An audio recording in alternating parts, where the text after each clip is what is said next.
Hello, everybody on YouTube. Nice to see you all.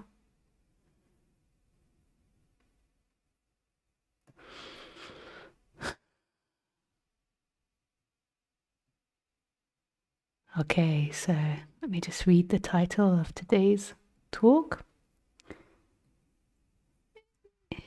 Is your spiritual awakening incomplete? The forgotten part of non-duality. Okay.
I mean, the title, Is Your Spiritual Awakening Incomplete?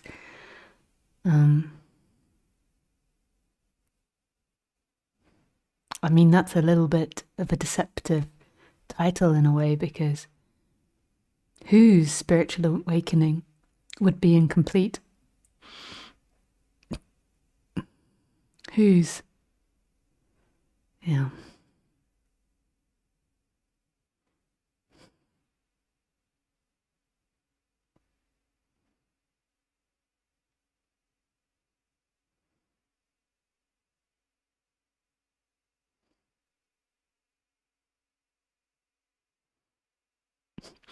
So this is such a bizarre subject. It's really niche in a way, because if you just click on this, never been interested in non-duality before, you might be like,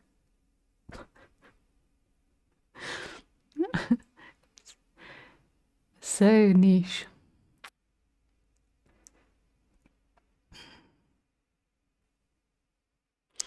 There's such a strong assumption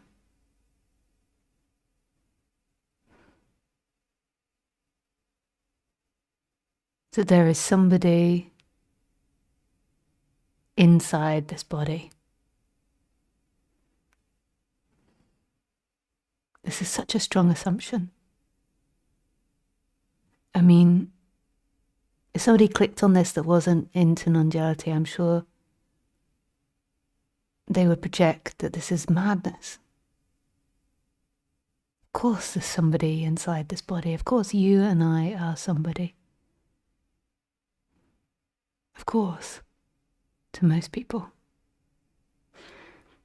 But what happens to most people if they, say, bumped their head and forgot who they were? Would they still be who they are? If you forgot everything about your life, everything you have been, everything you want, your relationships, your ways of behaving, if all of that disappeared,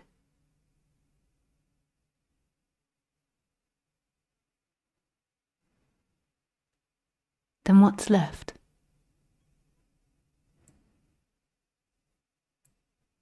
What is left?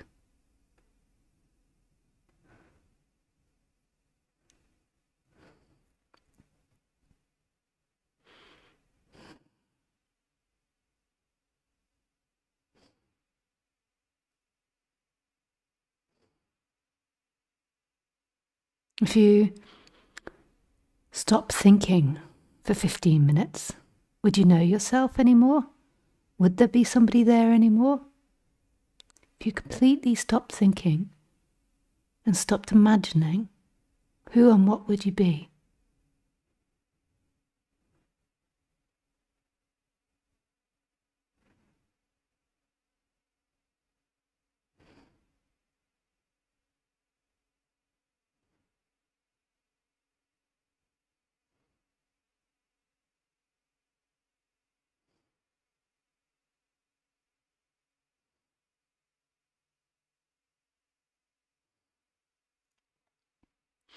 Is it possible that humans have created so much suffering for themselves by imagining themselves?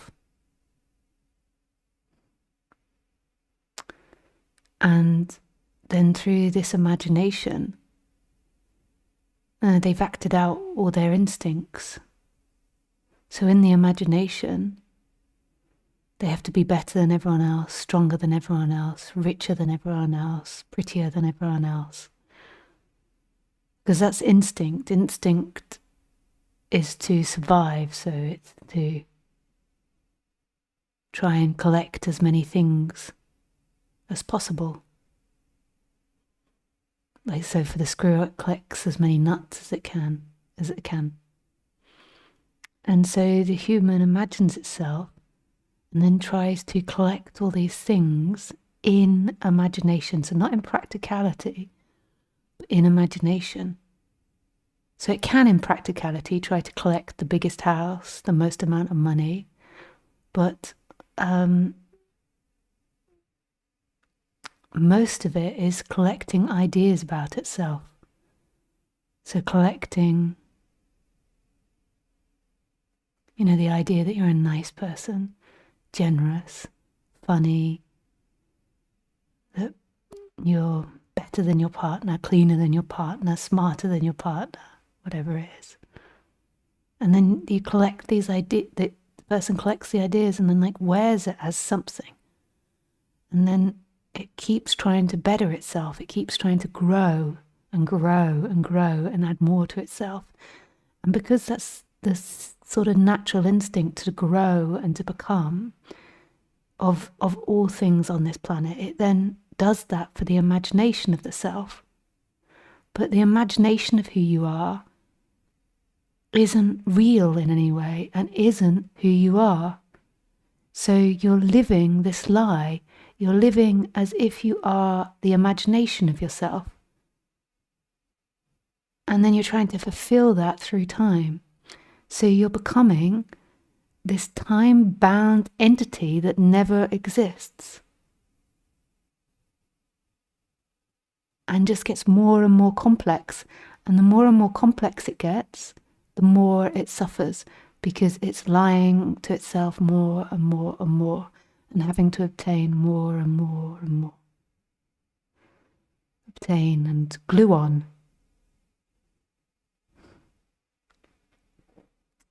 And in reality, it can't be all those things it wants to be. So it spends a lot of time in shame and blame and guilt and anxiety because it can't live up to all these ideas about itself. And then it gets so complicated and life becomes so much suffering and discomfort, and there's just a general sense of always dis-ease or unease. So then imagines when it was a child and it's like, oh, it's because life was so simple as a child. It's not that life was so simple as a child. It's that you were so simple. The child only imagined a very small you. And then there was a point before the you appeared where it didn't imagine any you. And then there is nobody here. Nobody in resistance to life. Nobody trying to get anything from life. Nobody trying to maintain an image. No one constantly chatting to itself about what it's got to be or what it's not. There is an empty fullness that's here. There is the pure awareness that's experiencing itself as all things. Pure awareness meeting beingness, which is Sat Chit Ananda. This alive presence that's totally empty. Now that's very unappealing as soon as you mention the word empty. But the other side of the emptiness is love. The person's like, what? We can't be empty people. That's crazy. Emptiness is bad. You've got to be something. To be an empty person is to be a drone, is to be a failure, is to be a copycat. You've got to be something, a solid sense of self that knows what it is. And that's actually not true. There is an element of truth to that in psychology, but that's a different matter. The experience is that there's nobody here. Nobody here. There is nobody or nothing here. There is only emptiness looking out.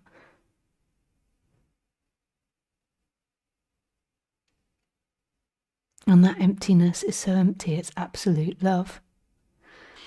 And it's not like you think, like that you become like a drone or you become like a puppet. It's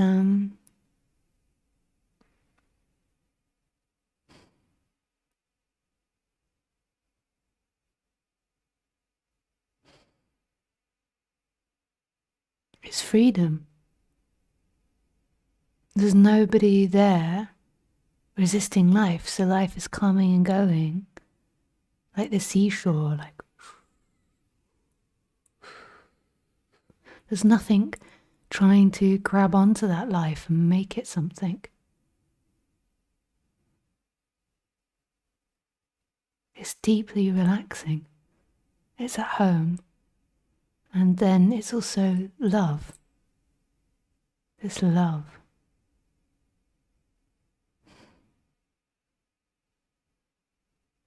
The beingness, the life, the feminine is the love.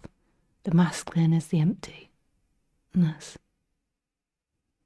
And they meet Sat Chit Ananda. So Nisargadatta teaches that when consciousness or awareness meets beingness, then it's Ananda bliss. And what that means, or awareness meets beingness, is that prior to that, the attention is seemingly lost in a dream of you, in a story of you. So the attention is not present, is not here with everything, with beingness.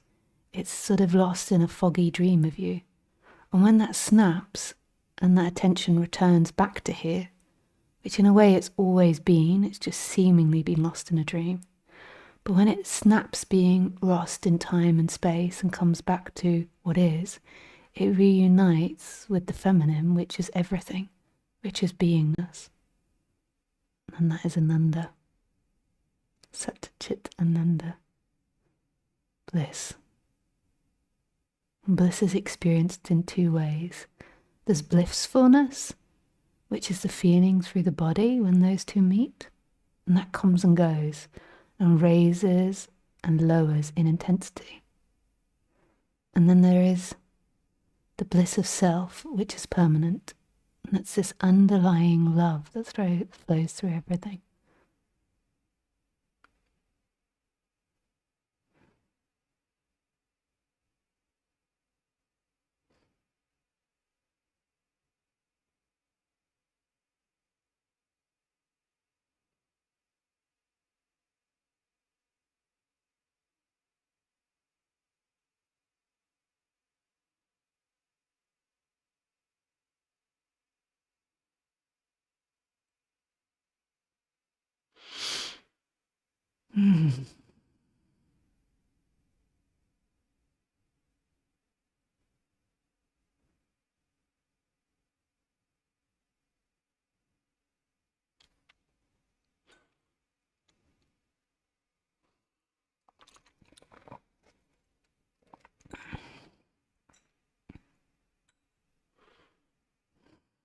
Okay, so going back to the title, I've totally forgotten what it is. Is your spiritual awakening incomplete? The forgotten part of non-duality.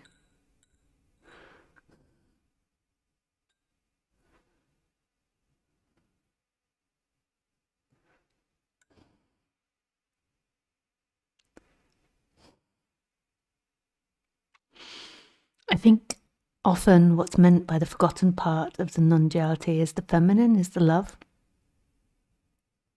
So a lot of ways in which non-duality is taught is through consciousness or awareness or emptiness. And then the feminine, which is Shakti, which is life, is the illusion, which is meant to be denied, like neti neti, not true. In this teaching. So everything you think, feel, understand, know, you deny it. You say not true, not true, not true. And the purpose of that is to recognize that which you are prior to anything you've identified with in life.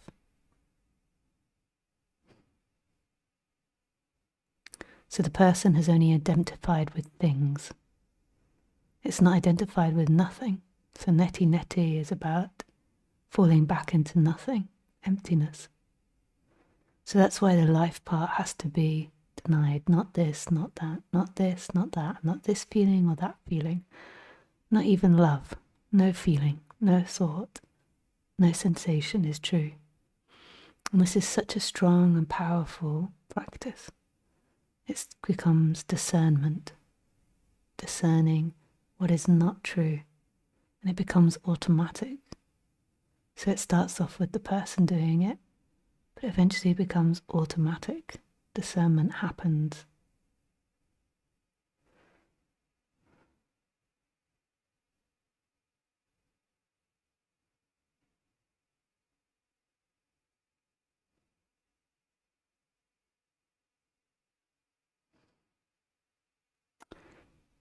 But then, once this is recognized, and sometimes it's the other way around, the beingness is recognized first. But once the consciousness is recognized and seemingly stabilized, like it's deeply known that you are this big consciousness or big awareness. So once that's recognized, then it has to stop denying life. So once it's no longer identifying with life, it has to stop identifying with life and then merge back into life. So the consciousness, the big consciousness, has to stop being held apart from the life. So the consciousness or the emptiness often feels like it's prior, it's the absolute, it's prior to everything. But what has to happen at some point is that the consciousness, the absolute, has to merge back with the everything part, the life part. So there is no divide between the emptiness and the fullness. And then this is the love bliss part. So there is the denial of life, so there's not the identification with any particular thing in life. And then the part which is often forgotten is the merging back into life. So one doesn't become for the other. So nothing is everything, and everything is nothing. Formlessness is form, and form is formlessness.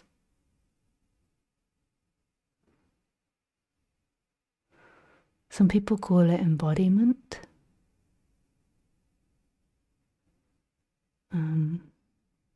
A lot of women teachers speak about it now because it's the feminine part. But it's not embodiment like you think, like embodiment of the shadow stuff. Even though that's an important process on the human level, it's an energetic merging where the emptiness had been seemingly held back. The consciousness is seemingly held back from life. And then it's a merging into life. It's an energetic movement. Till there's no divide in experiencing.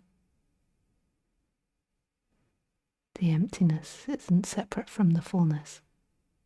It's one and the same movement. Some teachers express it like there is no consciousness or there is no awareness because it merges back in with life. It's like there's nothing that is conscious of. Like everything is conscious, everything is aware, everything is perceiving. So some teachers speak about it as if consciousness dies or as if there is no consciousness.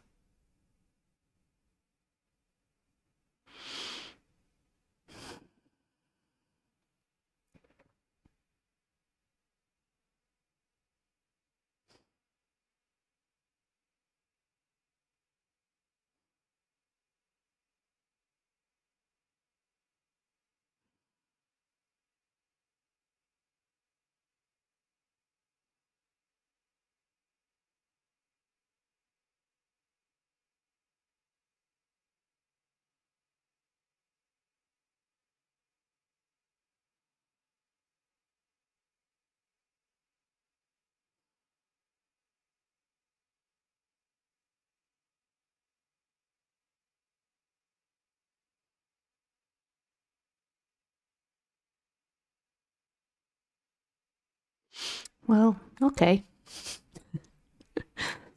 Maybe that's the end of the introduction. So just some advertisements before I open it up to questions. If you want to join these talks in the Zoom meeting so you can ask questions, you can find out how to do that on my website under live stream. To join the community. I also do some extra talks sometimes during the week, which aren't just the intros recorded, but not the question and answers. Yeah. And I tend to do these talks every Sunday at 4 p.m. French time. But always check my YouTube channel, because on the YouTube channel there will be a live stream like card or advertisement that I'm going live on the Sunday. If it's not there, then that means I'm not going live. If you join the Telegram community, then I message people and let them know if I am or am not going live. Okay, so if you've got any questions, you can put your hands up in Zoom. You can also write the question in Telegram, and you can also write it in the chat in Zoom. Yeah, okay.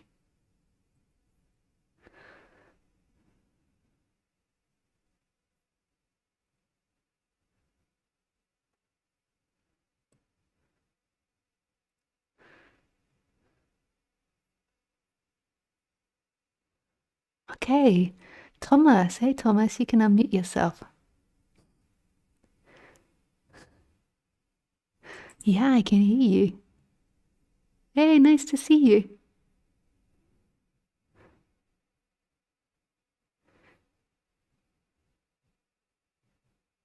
Yeah, just 1 second. It's not going through. Just 1 sec. I have to put it. Okay, yeah. Please carry on. Okay. Yeah. So one session touched me when you spoke about seeking and wants.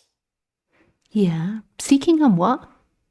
Seeking and wants. Oh, once. Yeah. Wants.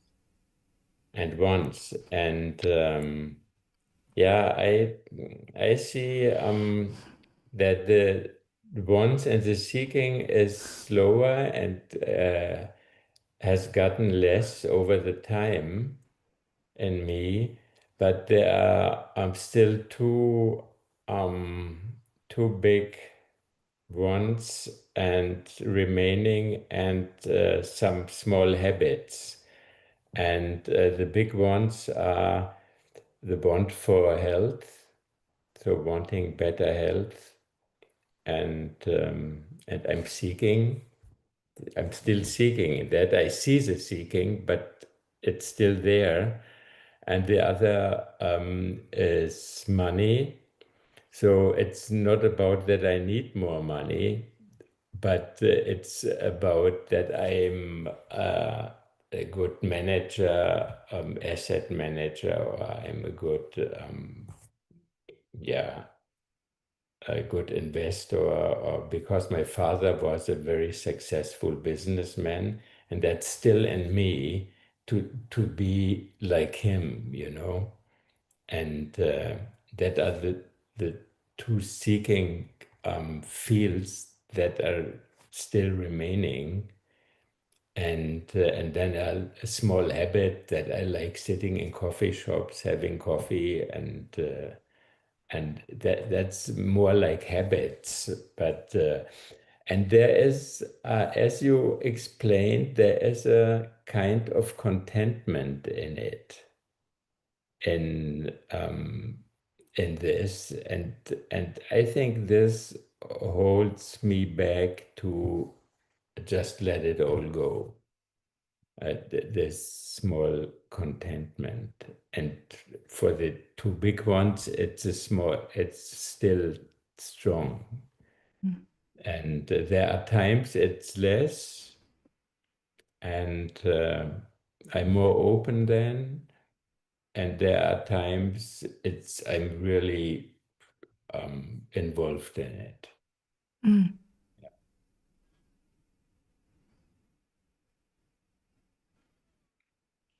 And I actually, I know I can't do anything about it, because the doing would be on the same level, right? Mm.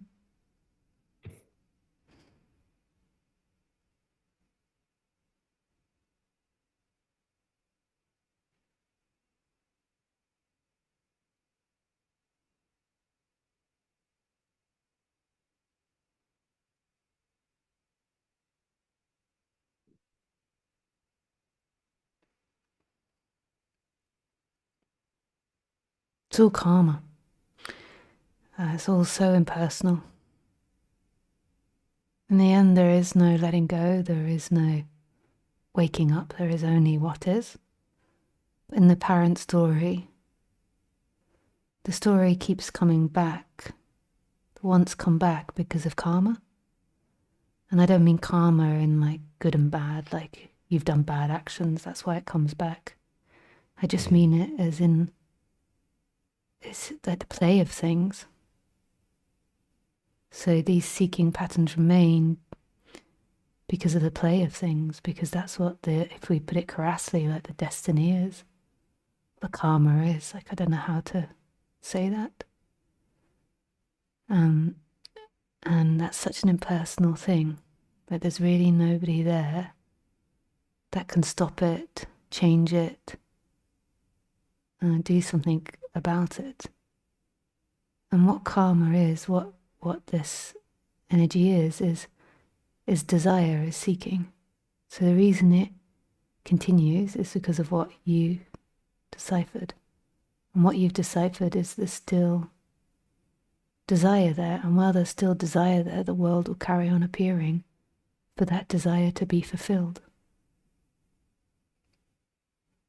And then at some point, there becomes an exhaustion, we're trying to fulfill it. And then it stops. And then that's the end of the karma, the end of the world, and the end of rebirth. It all happens so naturally though, like the sun in the sky, like the clouds going over the sky, the trees blowing in the wind, the earth appearing, it gently spinning around the sun. It's all appearing, and it all is the way it is because everything else is the way it is. When this though is too destroying for the ego and feels hopeless for that ego, and when the ego has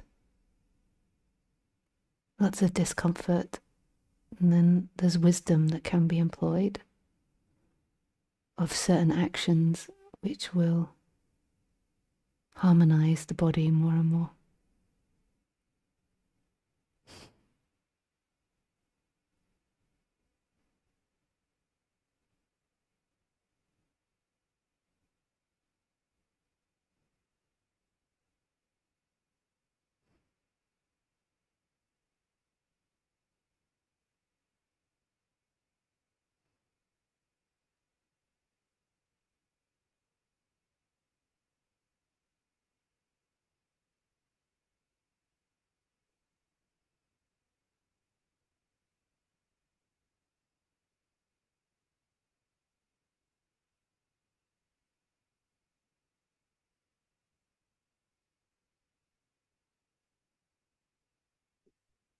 So all the seeking patterns are just as they are.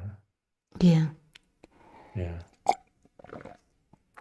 When there is discomfort though, and it's too much to hold for the body, then wisdom can be employed to relax those seeking patterns. But again, it's not really you, there's not really someone there doing it.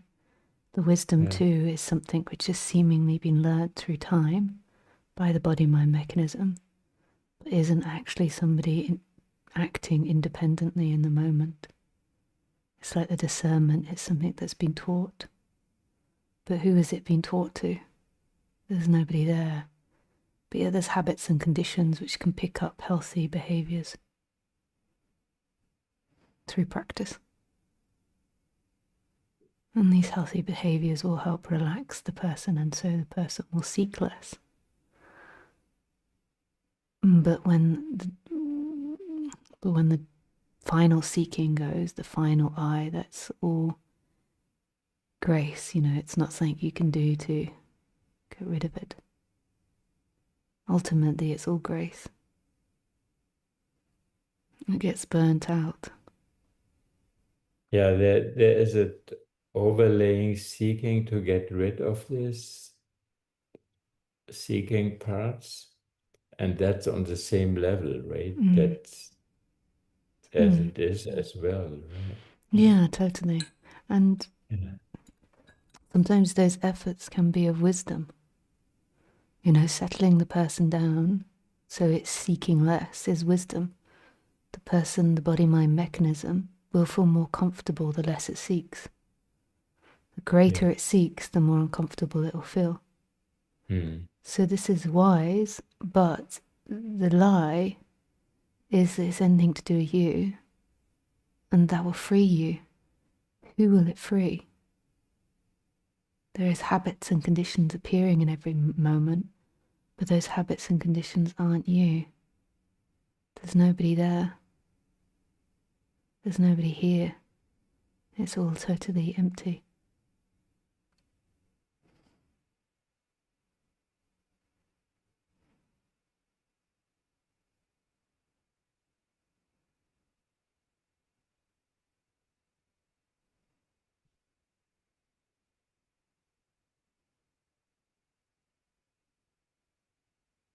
Yeah, it's beautiful to see it this way.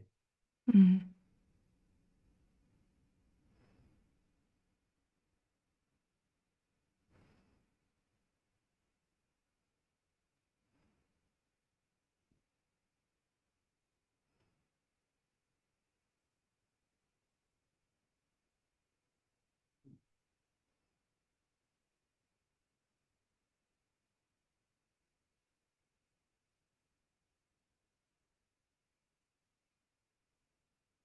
There's a touch and a relaxation in it Mm. to see this way.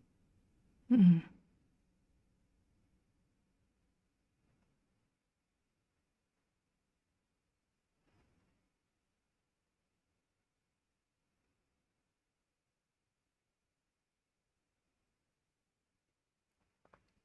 The relaxation is the losing of ideas, not the gaining of ideas. It's like the minus program. The more you Mm. lose, the better you feel. Yeah, The yeah. total opposite to what's expected. Mm. Yes. Becoming the biggest loser. Yeah, yeah.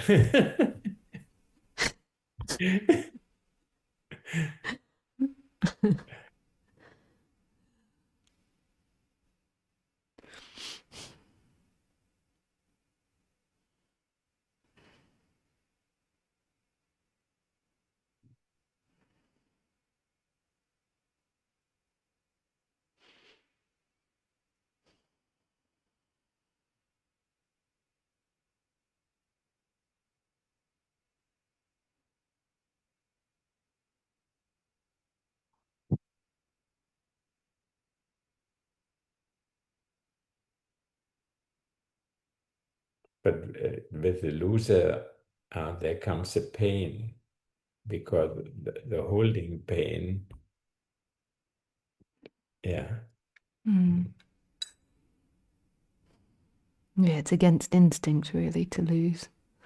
The Mm. instinct is to collect. Yeah.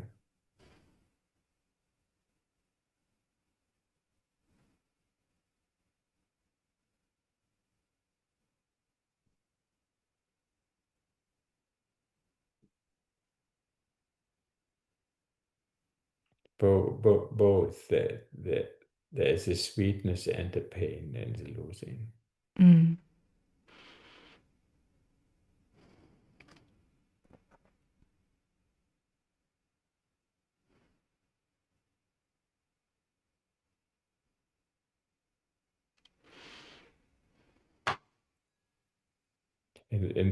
For example, in the relationship with Loretta, there is all of the sudden there is a sweetness and no fighting anymore, and it's like a second falling in love.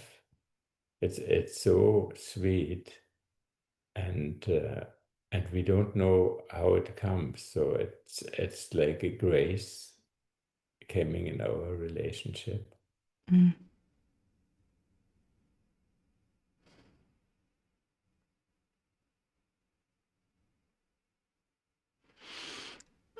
Falling in love can only happen when there's nobody there. And what happens for most people when they initially fall in love is that the other person completes them in such a way that their seeking drops away. They feel complete. And in that seeking dropping away, they feel this immense love and bliss and peace. Oh. Well, he left the meeting. That's the end of that. He's back. Hey. You're muted. You're muted, Thomas. You're muted.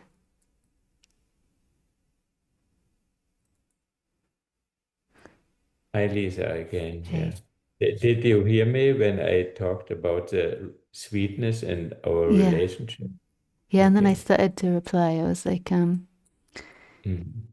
I started to say that falling in love first time or second time can only happen when seeking drops away.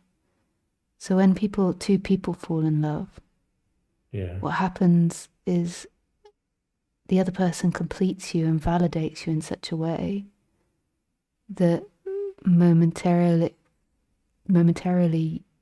no seeking comes up. You feel complete. So there's nothing to seek for anymore. And then this gives the feeling of being in love. But what's actually happening is there's no seeking there, and then you're falling back into what you truly are. But the mind quickly projects it onto the other person. So in the second falling in love, what's happening is that the reason it's not really you two are falling in love, but you two are recognizing each other as emptiness. And then it's always afresh. You've not been married to your wife for 20 years. It's the first Yeah. time you ever met her. Yes, yeah. It's and it's not that you want to own the other one. It's just like in the air, the Mm, sweetness. It's mm, it's not the other one. It's mm. it's in the air. Yeah. It's interesting. Yeah. But yeah.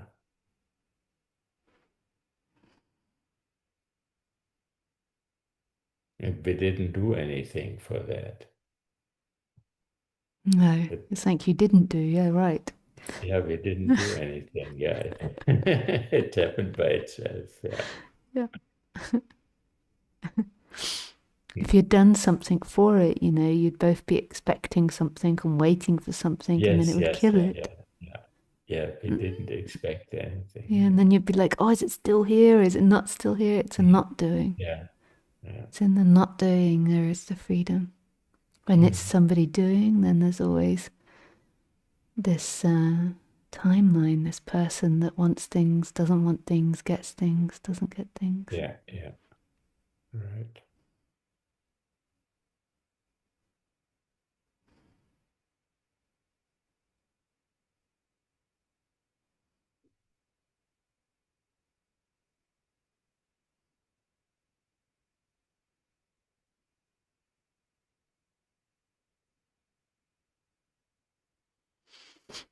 Thanks, Thomas. Okay. One short question. Are you coming Yeah. to Berlin next spring? I hope so. It depends. I'm not exactly sure what my winter plans are yet. But yeah, I'm Okay. hoping to. Okay. Yeah. Thanks. Bye bye, Bye. Lisa. Bye.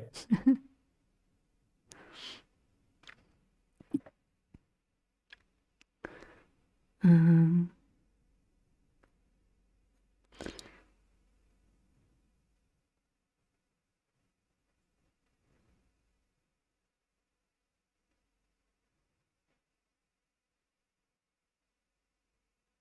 okay, Darshan, you can unmute yourself.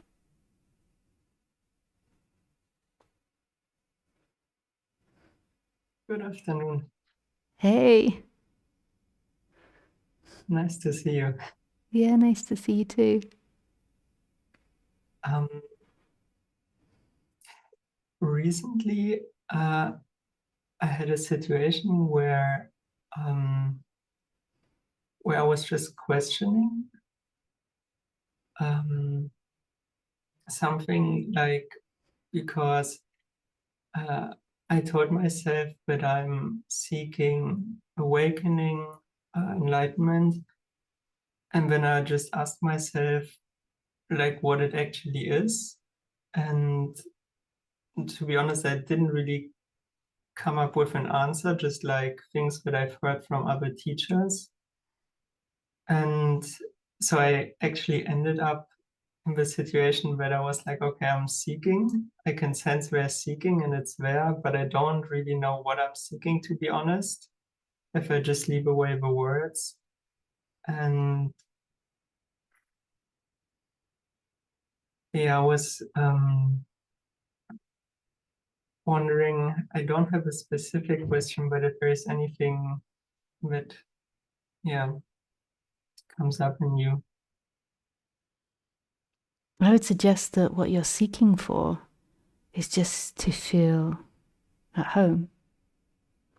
Maybe you've experienced that recently, or you remember it from childhood, where you seemingly found it in life. You just felt at home. You got home from school, or you'd gone swimming with your parents and they brought you home and they gave you a sandwich for your dinner.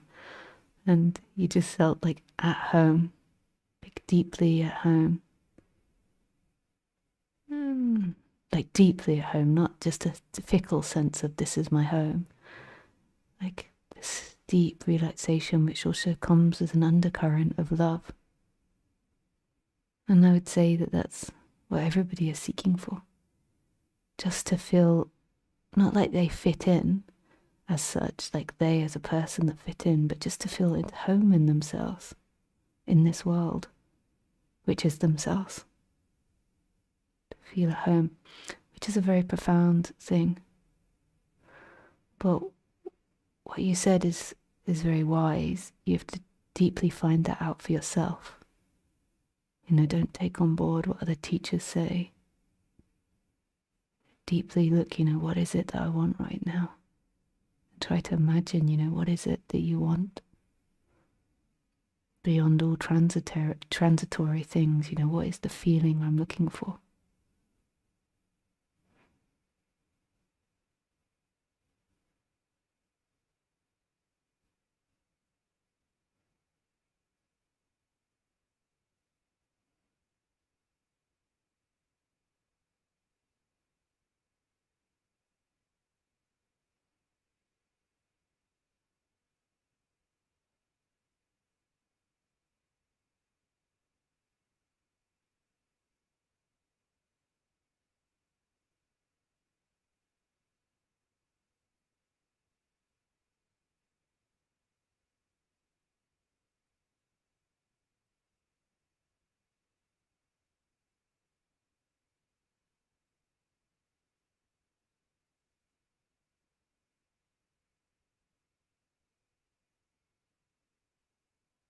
Yeah, it's tricky as I trying to like find it right now, but I can't really put a finger on something because it's not like even a feeling.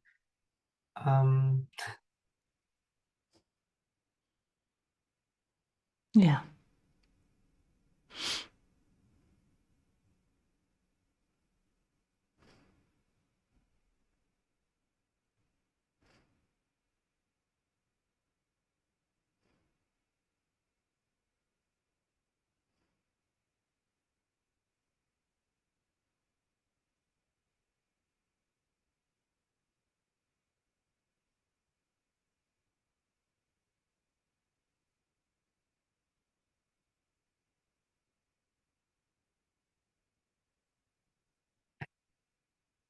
Another question that I've had was, sometimes you've also talked about it, but I couldn't really remember it. The question was, out of your experience, what do you think are commonalities when it comes to like ADHD or neurodivergency? Like, and awakening.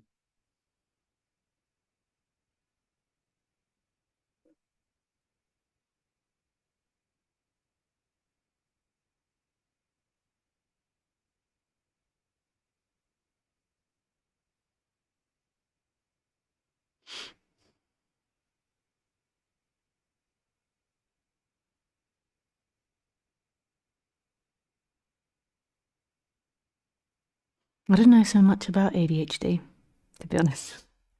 I know about dyslexia and autism and schizophrenia, but ADHD, I don't know so much about. What is it, for instance, about autism?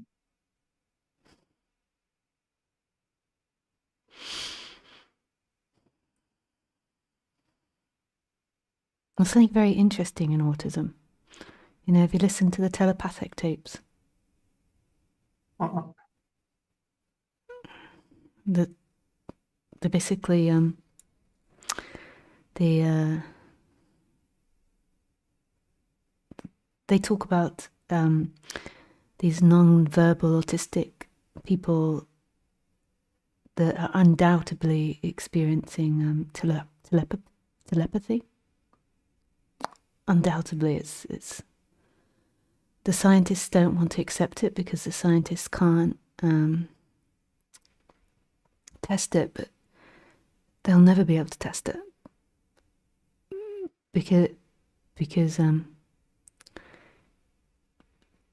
it's an invisible thing. So they can test it in the sense of they can watch the autistic person being psychic, but they can't do a test which verifies that. They can't work out how that happens. So someone being psychic and showing that they're psychic is not testable according to a lot of scientists. That's so crazy, right? You have to listen to it to understand why that's not testable. So it means that this is happening and very obviously happening. And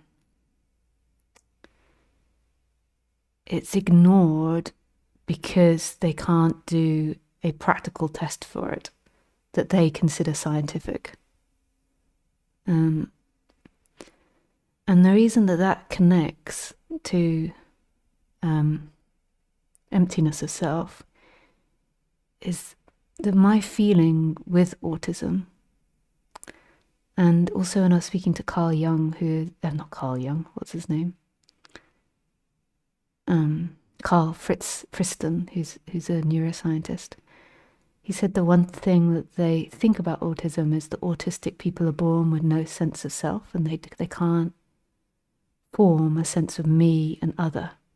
You know, so they often have overwhelmed sensory perception, so they can't tell the difference between themselves and the sound, or self and the wall. And I just have this intuition that we're totally misunderstanding autism, schizophrenia, certain mental illnesses. And we're, because you know, autism and schizophrenia used to be considered the same thing. And we're writing it off as mental illness, as something that's got to be fixed.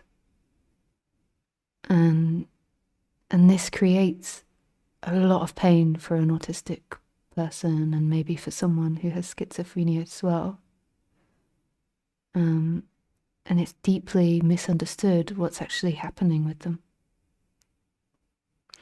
Like, no sense of self does come with a difficulty in human communication, and with putting an ego on, and with functioning in particular ways. But it doesn't mean that it's useless to society, which is often seen the way, you know, that I feel like it's deep, profound states these people are experiencing. And I feel like the telepathy happens because they're out of the way. And I have a sneaking feeling, although this could be wrong, that telepathy is a normal human expression. But most people's sense of self and this repetitive telling of a story is confusing telepathy. And I know that in psychology, telepathy is considered trauma. Like it's considered that you grow empathy because of trauma in childhood, but I just don't believe that. I think that it can exacerbate telepathy. You know, from an early age, if you're in a traumatic situation, you can use that skill more. But I don't think it's the reason for telepathy. I think it's a natural human way. Dogs definitely have telepathy. Like if you look at wild dogs, the way they hunt, this can only be through telepathy, and the same with birds. Not the way they hunt, but the way they fly in packs. And ADHD, I don't know so much about. I feel like there's a similarity with dyslexia, like the lack of use of words, which is the primary element of dyslexia, the lack of ability to associate sounds with words, and then it goes into reading and numbers and all these things. There's also a similar thing to autism and not being able to create an identity, and if it's really extreme, not being able to speak. And it's only something I think I can't prove, but I just know from I have very extreme dyslexia, and I know how connected that is to my awakening. Like I remember in childhood, like the problem with speaking and freedom, and me feel this deep feeling like if I spoke, I would lose my freedom, and if I didn't speak, I would never be part of the human world. And I remember deeply feeling this and experiencing it, and it's always been a deep issue with fitting in with the society and the lack of words. So the ADHD, though, I've never studied and don't have experience personally with it, like autism and schizophrenia and dyslexia I have experience with, but ADHD, I don't know that. Yeah, I just noticed that even some of my teachers, like they even said that they have ADHD, or maybe they were not diagnosed, but to me it looks really like ADHD. And I don't know, like some of the traits, or like when you have kids, they often say when they're in school, they like look out of the window and they're dreaming. When I just compare it to like myself when I'm having a really good day, like I'm also just like staring like at a tree or something, and it probably also just looks like dreaming. So Yeah. And yeah. people also think that's disassociation as well. And I think this is a difficulty. Like, I think there's some truth in it and some truth not. Like I can see how all of like this, what you're describing, could be down to trauma, and then I can also see how it's not as well. So it's like as a child, like if you can sense that freedom, which is different from words and from learning, it's from being very still in themselves. And then if you're in a traumatic situation, how there can be a going to that rather than a dealing with the trauma or something. So I can see how all of these things are related. But yeah, I totally think that the overuse of our cognitive abilities is part of the problem of the sense of self as well. It's this area that we're using too much of thinking and intellectualizing, and now we're supercharging it with the phone. Because the sense of self is this repetitive storytelling, you know, this, and that's the similar to learning. You know, we learn stories, we learn things by telling ourselves a story about things. Like learning maths is actually telling yourself a story about it. Like we learn through storytelling, and you is a story that you're learning and learning and growing and growing and growing. So I feel like there must be like deep similarities. And the peace is this stillness that is beyond that. It's beyond the conceptualization. It's so addictive that, and I feel like phones are really stimulating it as well. Like it's, yeah. One thing about the autism, when you say that they tend to have those like telepathy, are you talking about like people who are like on the spectrum, like where it's very strong, or also more like functional autism where it's like, yeah, not that strong? Both, I think, have telepathy. I think when they're non-verbal, it's more obvious and stronger, and then when they're more verbal and more able to interact with this life, then it's less noticeable. But my experience when working with autistic people, which I seem to attract quite a few, and I begin to think it's because they're telepathic. They can feel inside of me, so they can feel that stillness when they look at me. And when I work with them, my experience is that quite quickly they can become very still when they're looking at me. So it implies that they're telepathic to me. I'm like 99.999% sure that I'm having telepathic experiences with not only autistic people, but a lot more autistic people. Like I attract a lot of autistic people, and it's I can tell. I'm sitting in front of them, and the stillness goes both ways. But it also happens with people that aren't autistic as well. Yeah. But the problem is that autistic people tend to experience so much pain because of the way society's set up and an incompatibility with it.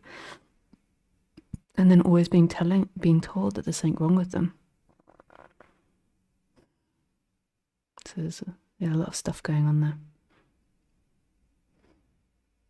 Yeah, I was wondering if it's like because let's say like autism or like awakening were like strong like similarities, and then in autism they just have like a thought or something that they identify with that something is wrong, that this is the reason why there's more suffering, or yeah, I don't know, this could be like one reason I could imagine. Mm. And then I think overwhelm and the sensory perception as well. Mm. And like lack of understanding of it, and yeah.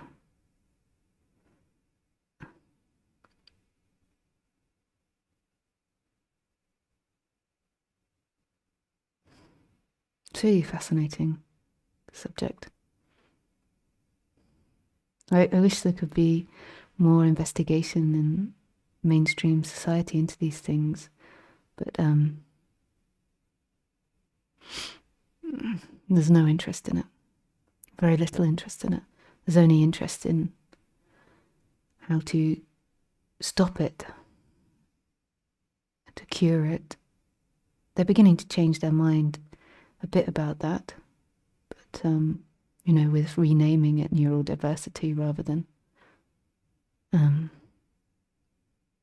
there's this regular people, and then there's people with autism. They're trying to change that outlook, but generally the money goes into how to cure it, which I think is missing the point.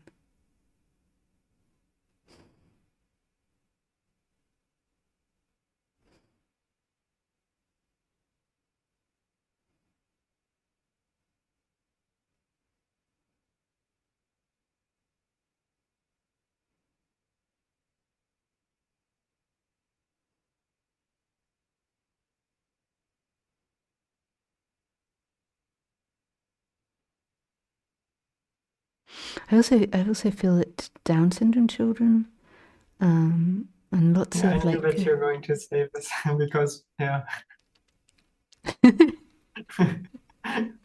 I never thought about it, but the moment you said, I was like, yeah, I can imagine. yeah.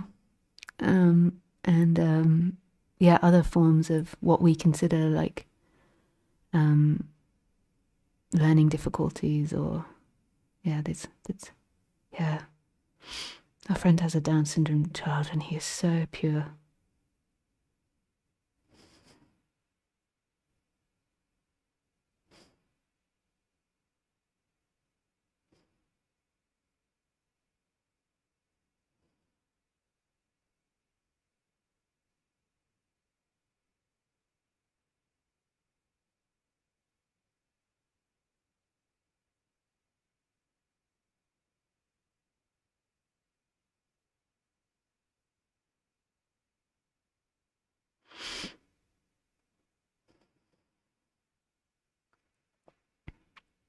Yeah, I just try to imagine like it must be really weird to be on the other side and then looking out and then like wondering what the fuck is happening.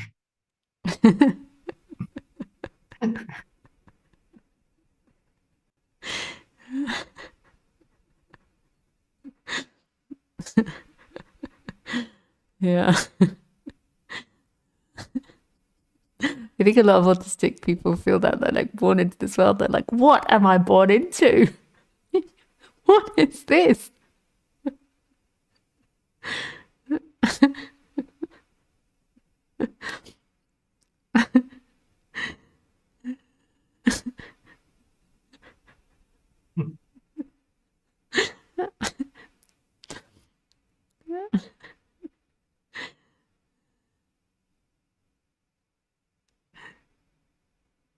Yeah, thank you. It was a nice conversation. Yeah. Yeah. Thank you, Darshan.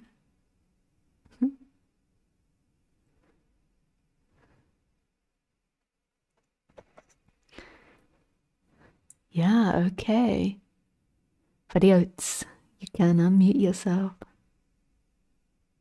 Hello. Hello. Nice to see you. Very long time since I spoke to Yeah. uh, I have quite a nice life, and there's still lots of chaos.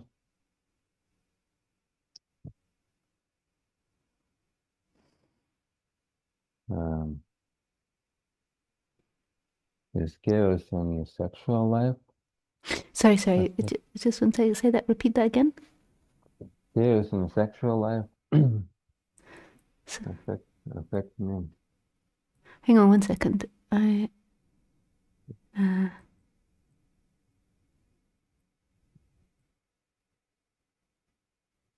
It's Okay, his yeah. system. Oh, It yeah, it's sounds okay. okay. I've just put on subtitles, so it's okay. I can hear you now. But there's somebody else that's that was speaking, but I think they've gone now. Okay, yes, carry on. Mm. It's just a bit. Your sound's a bit muffled. Okay.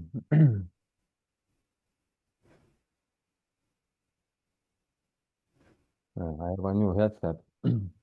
Yeah, it's okay Okay. now. I've got the subtitles on. I can understand you. Okay. Well, I was practicing quite much, and now there is some sort of non-dual feeling. Well, at least a taste of it in me. But yeah, lots of feelings, lots of things in personal life, and being sad. Like um, being honest, I was quite sad like yesterday, and even before this talk, I was quite sad, and it changes from day to day.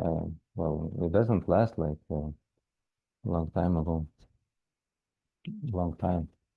Mm-hmm. Yeah, so sadness can be like a natural energy that arises, which isn't seeking. And then sadness can come from seeking and from separation. And in the end, whether it's from seeking or whether it's just a natural emotion arising, it's like absolute acceptance of that. Like who is resisting it, who is watching it, who knows it. Like it's an allowing of that which is happening. Like total allowing of it. So that the illusion isn't trying to get rid of it for itself. And the reason that seeking can arise as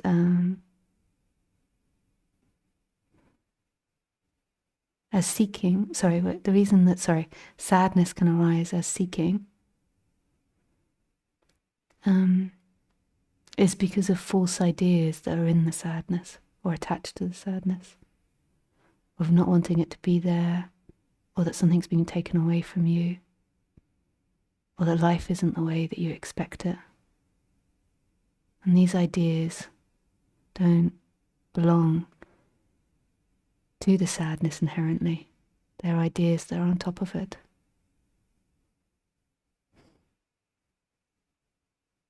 Or attaching to it.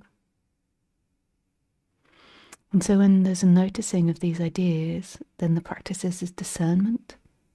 Like not true, not true. Total acceptance and then total discernment.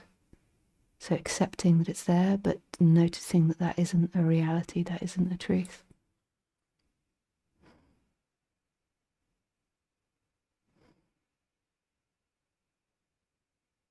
It's good I have some time with myself. Like I have lots of time with myself. So like there was a chaotic day yesterday, and I was lost in my feelings. Well, today is sadness, and I can sit with it, and it will dissolve. Like Yeah, totally. Yeah, it changes.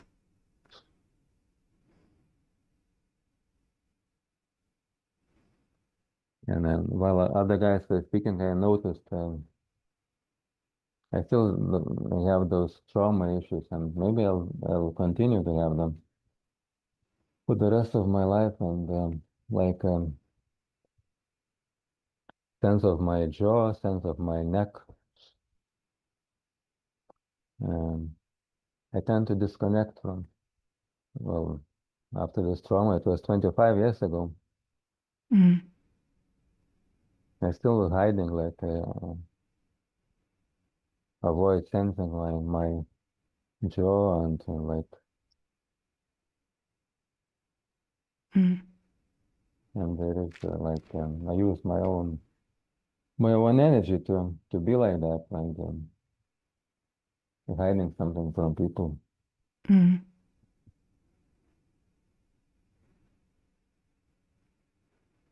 Well, it may sound my life is quite a total mess, but I'm quite happy with my life. Yeah.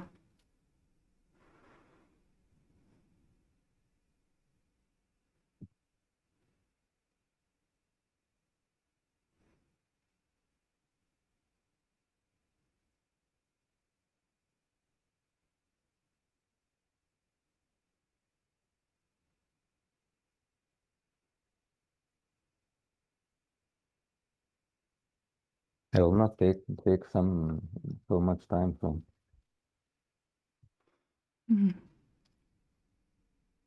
Well, thank you for speaking. Yeah, and I think I'm going to see you in book club soon, so that'd be nice to share more. Pardon, what did you say?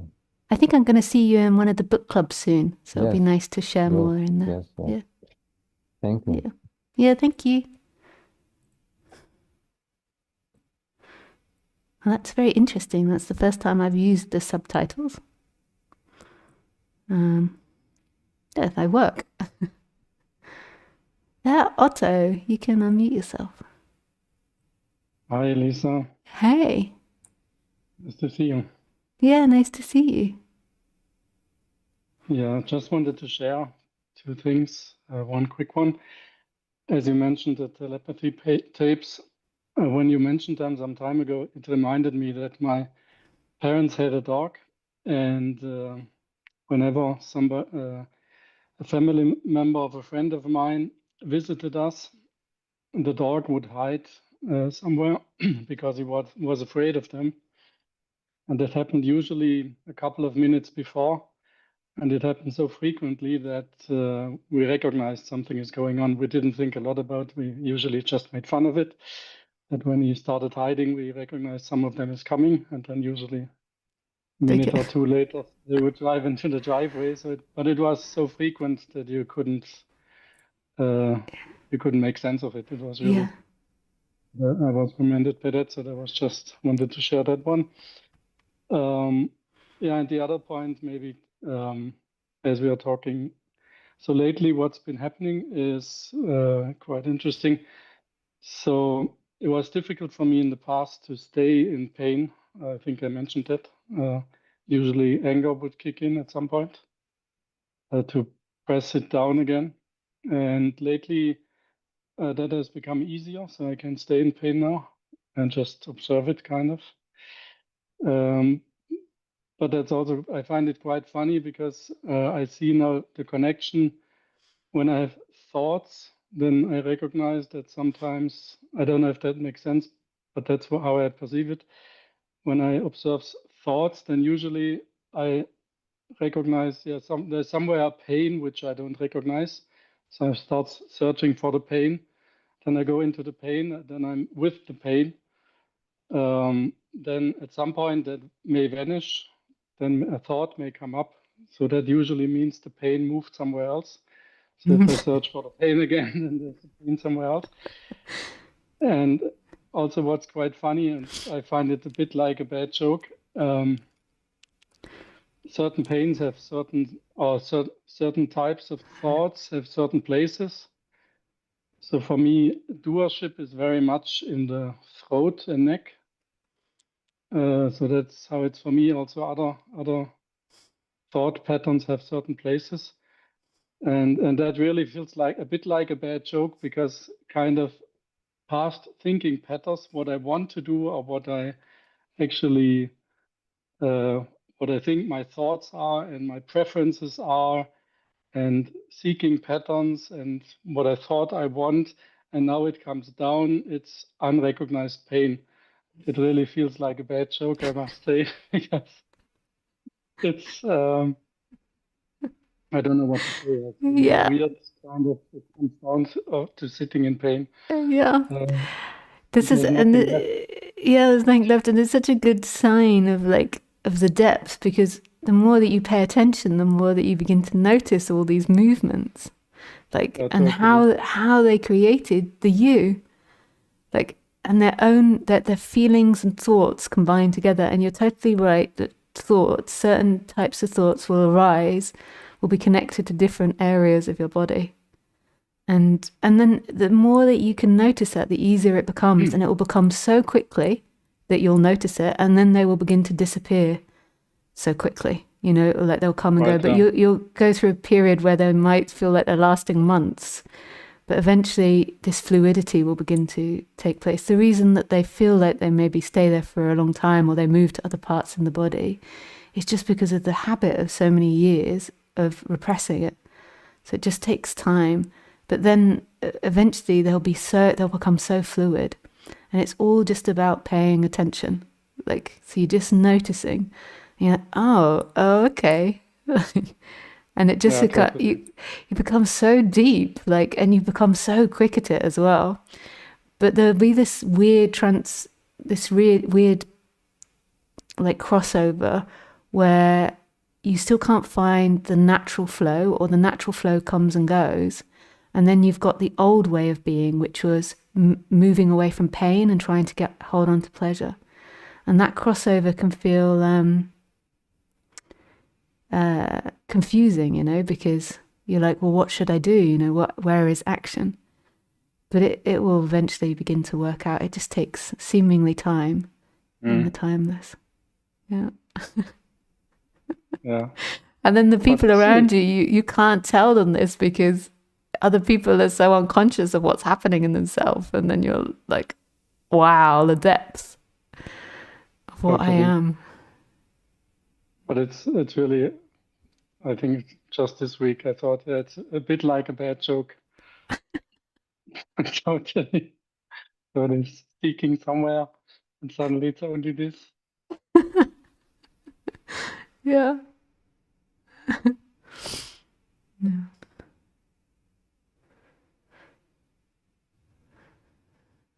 Yeah.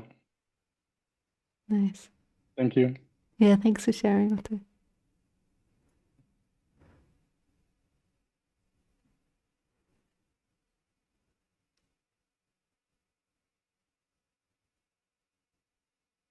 Okay.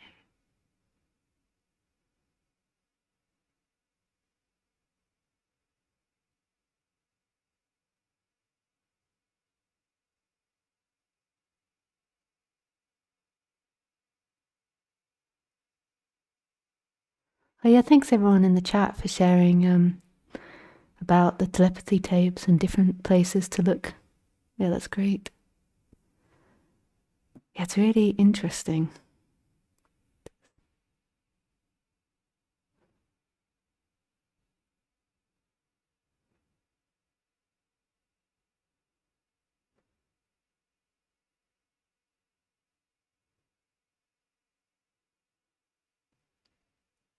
Yeah, so there's some confusion in the chat, the Lisa Cairns chat in Telegram, as to where the link, the Zoom link, sent to.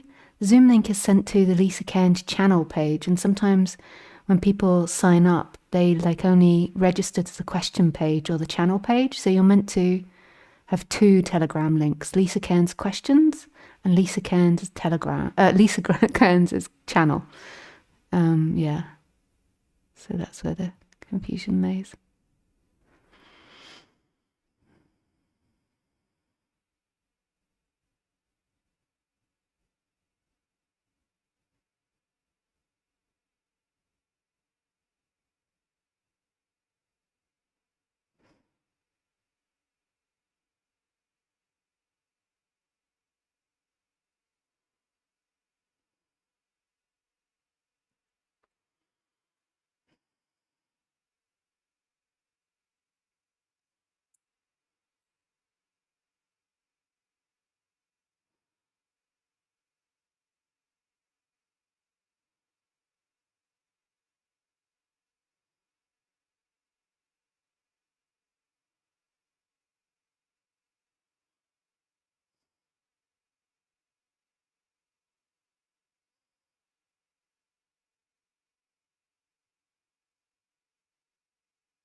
Yes, Frederic. You can unmute yourself. No. Yeah, sorry, I was saying goodbye to William actually. And Oh, okay. Oh, you weren't yes, waving to ask question. nice talking to you. I have to leave actually. Okay, thank you. Bye. Thank you. Bye-bye. I thought you didn't know where the hand up was.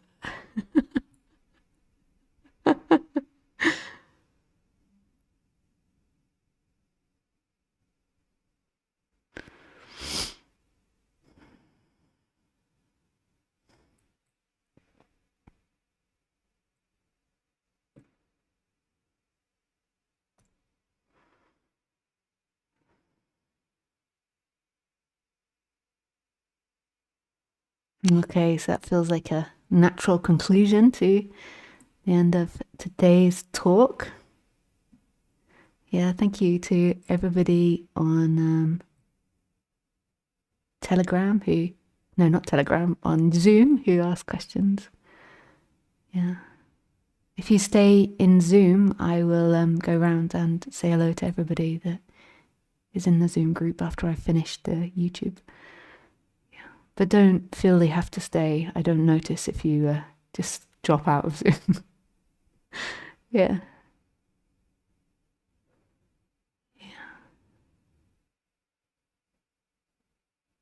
Yeah, so thank you everybody in YouTube. Yeah, I really appreciate sharing with everybody. And I really, really wish you everything. Not one or two or three things, but every God bless thing. Yeah.